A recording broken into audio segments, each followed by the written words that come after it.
You're listening to the Final Say Radio Show, a Rappaport Media production, with your host Brett Rappaport and co-host John Rappaport.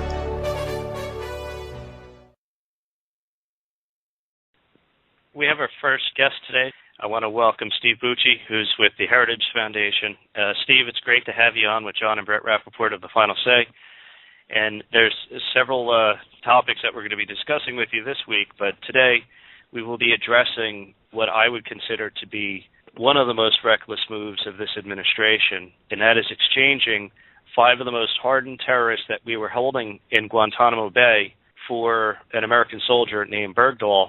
There are a lot of issues here, obviously, and it's not that, right or wrong that we shouldn't be bringing back our American prisoners and hostages from abroad. But the question I would have for you to start this off with is, what are we thinking when we release people who have already masterminded the deaths and attacks on countless people and will probably spend the rest of their existence doing the same thing? How do you trade one person for all the possible and potential damage that they can inflict on others?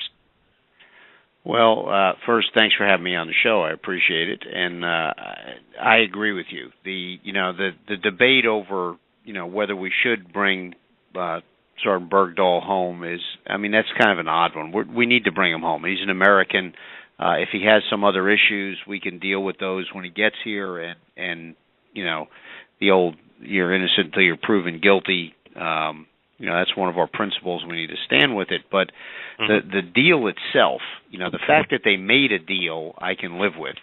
The deal that they made is just so manifestly bad that it's really distressing that, the Taliban basically apparently gave this as their demand right from the beginning. They wanted these 5 guys and nobody else, and nothing else would do. And they stuck with that demand until the president folded. And, while I feel for the family and as a principle we want to get our guys back, there's a line that you can't give away the farm, and could they have held out longer? Should they have held out longer?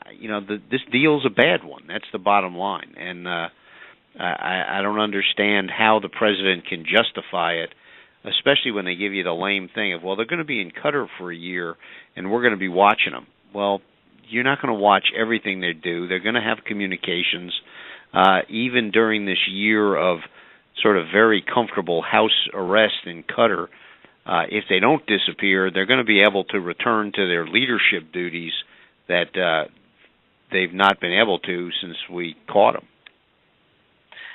Yes, that's absolutely correct. Now, what we have seen, actually, and this is troubling for me, we have already seen the break-in, whether in Qatar, in Iraq, in, I believe, Afghanistan. There have been numerous break-ins into prisons or facilities that were holding hostages, where anywhere from, say, a handful to over 100 prisoners have been released, and they just go back into the fight. So we know that this has already happened. We know it's more than possible. And for us to think, like you had said, that these 5 individuals will be detained for even 5 years or not just become, almost immediately active, I'll admit I'm wrong if it happens, but I seriously doubt it. I would be very, very surprised if, one, they stay in Qatar for the full year, and it's only 1 year that there's supposedly is part of the deal. But even if they do, it's not like they can't talk to their people, they can't communicate, they can't give instructions, they can't give motivation and recruitment pitches. It's this idea that they're still, technically arrested. Well, not according to the Qataris. They've said, no, they're not prisoners. They're just our guests here for a year. This is just, again, it was poorly thought out, poorly managed. And the president didn't even have the presence of mind to stand up and, instead of cheerleading like he did, to say, look, I've caught between these 2 principles. I've made the decision to try and get this young man out, that I'm making this deal that I'm not happy with, but I'm going to do it anyway. I mean, if he'd done it that way, you at least, I mean, I still wouldn't have liked it, but at least it would have been more palatable than what they tried to turn it into. I guess they thought we'd all start cheering, and it's such a bad deal. You can't cheer, no matter what you think of Bo Bergdahl. Now, Stephen, it seems like you're from the camp of not trusting necessarily Qatar, but given the process that has taken place and given many of the other circumstances around this, and I'll just point out one, for example, is that the President, the Secretary of State, Susan Rice, and on down the line, didn't in any way make the case, well, there's an issue here. They very simply made the case and prop this guy up immediately as a hero and patted themselves on the back publicly. So with all that in mind, there's a huge trust issue here. What do you see as the negative implications, and what does this signal both to our troops, existing troops, future troops that may want to sign up, and what does it signal to our enemies, specifically Al-Qaeda, but in general to the radical Islamists of all shapes and colors that want nothing more than to destroy our way of life? Well, I think the message that we send to all the bad guys is that, one, it is a viable tactic to take an American hostage, regardless how Bergdahl got in their hands. He is played as a hostage here. And if you have an American hostage and you are really hardcore with your demands and don't back off on them, that eventually the American administration is going to blink and they're going to give in to your demands and you're going to get what you want. That's a bad message to send. Now, to our guys and gals over there, they're looking at this and say, great, the war's not even over, and they're doing some sort of swap here. And it's not just, a bunch of rank-and-file guys for, even if it had been 100 of rank-and-file guys for one American, but to give the 5 biggest fish that we had in our net from the Taliban back to them. I mean, those guys are the equivalent of the SecDef, the chairman of the Joint Chiefs of Staff, and the director of national intelligence for the Taliban. And we're giving them back now and acting like they're not going to get back into the fight when, as you've said, we've seen numerous of these guys, when released, they say, yeah, thanks very much, and they jump back in. And again, even if they stay in Qatar the whole year, it doesn't mean they're not in the fight. And it boggles the mind that these guys thought this was a good deal. Yeah, it's amazing. Folks, we're speaking with Steve Bucci, who's an expert with the Heritage Foundation. And, of course, you could always go to heritage.org to find out and follow all of their experts and get more information. Steve, I'm a little bit confused here because we were attacked on 9/11, and we went after the people who came after us, and they were being protected in Afghanistan by the Taliban, and of course it later spread into, or may have already existed in Pakistan, a northern country. But now we're in a situation where it's almost like we have given up. We're going to leave troops there, I guess, just because, maybe. I'm not sure what the reason is at this point, because clearly they're just kind of sitting targets. We're not really, like I said, I just don't understand what we're doing at this point, what the reasoning is. But when you kind of give rise to your enemy to replace you because you say we no longer want to be here, and then you release these 5 individuals, and you continue to make the statements that we've witnessed over the last 6 years, this is, I think, a dangerous, not just pattern, but this has become a trend, and it has certainly sent a signal to all of those who may wish to do harm to not just us, but to our allies, that at least under this administration, take your chances, because America is weak. The leadership is willing to, I guess, capitulate, maybe the term. What are your thoughts on some of the things I've just mentioned? Well, if you really want to know someone who might be a little upset about this, it'd be the government of Afghanistan, the government that we helped put in place, that we have supposedly been supporting all along, that we are planning on leaving troops in Afghanistan to help continue to train and support, but instead we cut a deal with the guys who are trying to overthrow those people and go directly to that enemy force without even having the Afghan government involved in it. I mean, that kind of, how much like an ally would you feel if we did that to you?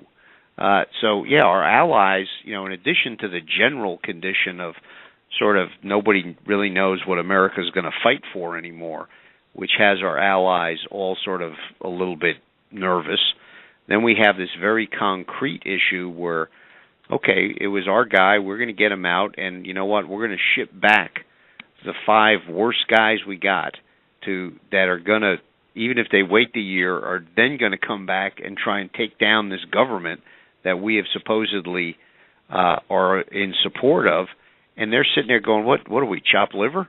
They weren't even consulted either. I mean, the Congress should be mad enough, but the government of Afghanistan really ought to be upset. That's a very good point. I'd also add this. If you're in any one of our armed forces and you're serving our nation, where you know that at any moment you could be sent overseas and be put in harm's way, and you may be just lucky enough to just go through an experience that nobody really wants to go through, but you could also be killed. And then you know that often your government is making decisions, or the people in charge of your life are making decisions that not only don't make any sense, but or in some cases don't even stand for anything anymore. And I think that is equally as dangerous. And I got to tell you, I love this country and I love our military, but I wouldn't be so quick to encourage my children to go sign up, especially if our administrations today and future are going to continue to act like this. Well, and that's the disheartening part. I mean, everybody understands our government's made up of humans, and they're going to make mistakes now and then. Right. And I think we're actually very tolerant of leaders that make mistakes and then sit there and go, you know what, I blew this one. It's on me. I take responsibility. I think our country is manifestly willing to forgive that kind of stuff. But when it's done seemingly so cavalierly and with absolutely complete disregard to the laws and the systems that we have set up, and in fact, seemingly dropping all common sense on top of it, and then acting like they just won the Super Bowl. And that's really, you're right. I mean, my son is still on active duty. I spent 28 years in the Army, and my son is still an officer on active duty, and it's a little distressing. The leadership is just not up to where it should be. Well, first off, both for yourself and for your son, thank you for your service and your contribution to this great nation. Well. You made a clear point I just wanted to extend, and then I have a question for you, is that the time and patience coupled with a terrorist war campaign plus a PR campaign seems to have proven itself to be a method whereby a group like the Taliban or Al-Qaeda can literally defeat America. That's pretty sad and that's pretty disturbing because it affects military morale, as Brett was pointing out. So the question I have for you, and this goes very directly to military morale, the future of military recruiting, and what I believe is a huge side effect that affects people's emotions is the fact that when you feel like you've done such sacrifice and potentially for nothing, I don't know how that doesn't greatly amplify whatever is already occurring within the heads of the men and women who've served in uniform. So do you think that we need to reevaluate this entire policy we have vis-a-vis non-state actors about winning the hearts and minds of the people and go back to a short campaign that Patton would approve of? Crush the enemy, serve notice, get out, do it with as much civility as possible, but make sure the enemy is crushed, do it fast, and then get out of the nation-building business. Most of our military now are looking at a doctrine that's more of that nature. They're trying to build into their doctrine ways to keep us from getting into these nation-building things. But I have to tell you, to be honest, I joined the Bush administration. I was still in the Army and was assigned to the SecDef's office right at the beginning, and there was absolutely no appetite for any sort of nation building at all at that point. I mean, President Bush had campaigned on that.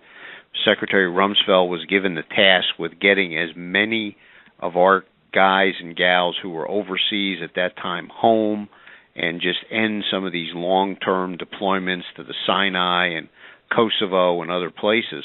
And, 9/11 came and it sort of changed everything. So I think as a rule, yes, we should try and avoid these sort of long-term things. In a lot of these cultures, they're just not terribly amenable to this democratic model that we have. But the other side gets a vote and history gets a vote. And, while we can try and avoid those things, I don't know if we can eliminate them just by fiat and say, we're just not going to do this anymore.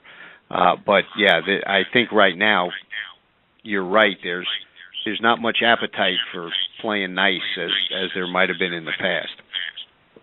Well, Steve, that's an excellent analysis, and I know we're going to have you back on tomorrow, and I appreciate you taking so much time this week. And of course, we'll continue this conversation, but we'll be focused on what's going on in Ukraine, and I know there's a lot to cover there as well. And so I want to thank you again. And, of course, if you could share the website and how people could follow you, that would be great. Yeah, it's at heritage.org, and you can get there and then just search for whatever subject you're interested in, and you'll be able to find it. Excellent. Steve, thank you as always. Steve Bucci with the Heritage Foundation, heritage.org. Great people, great experts. They do fantastic work. And thank you again, Steve. Take care. Thanks for having me.